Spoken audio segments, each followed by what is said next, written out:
I mean, Kamala can't even talk. I mean, that you invited her on your show. I think the most damage that could possibly be done to a campaign is going on your show and seeing what she says in hours 2 and 3. 2 and 3 is when things get 2 spicy. and 3. Yeah. And I'm like, oh my God. You could hide for 20 She's minutes. gonna melt. You can hide for 20 minutes. Exactly. Yeah.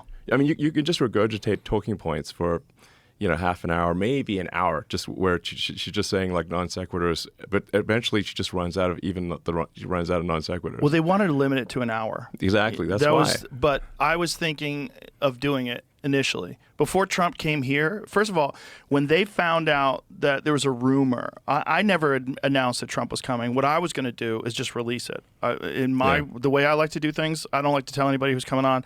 It'll get big no matter what. If Trump was on, it would have been huge. I'm like, just put it out there. People go crazy. Yeah. But he apparently, or someone from his organization, some loose lips, and then it got out. And so she contacted my management company, and her organization, her campaign contacted us and said, would Joe have her on? I said yes. And they said she wants you to fly to where she is, and she's only willing to do 45 minutes. Only 40. I mean, that's and I was like, oh, no.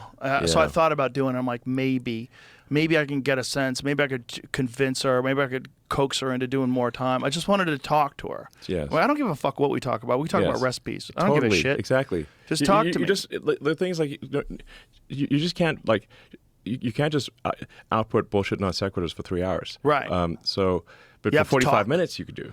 I thought maybe for 45 minutes I could get something out of it. But then when Trump came and did the 3 hours, I was like, you know what? It has to be like this. This is the only way. To be fair, it's got to be like a 3 hours. And it should be in this room. Yes. Because this room is like a history of people expressing vibes, themselves. Actually. Yeah, it's got good vibes. Yeah, it does. Well, I love this room, actually. I subscribe to the idea that places have memory. I think there's something real to that.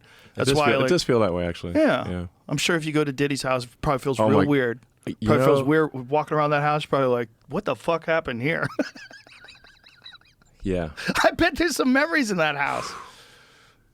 Sounds rough, man. Well, it's just amazing how many people on the Diddy party list that are supporting Kamala. Too. Yeah, seriously, it's like insane. Publicly, openly, all in.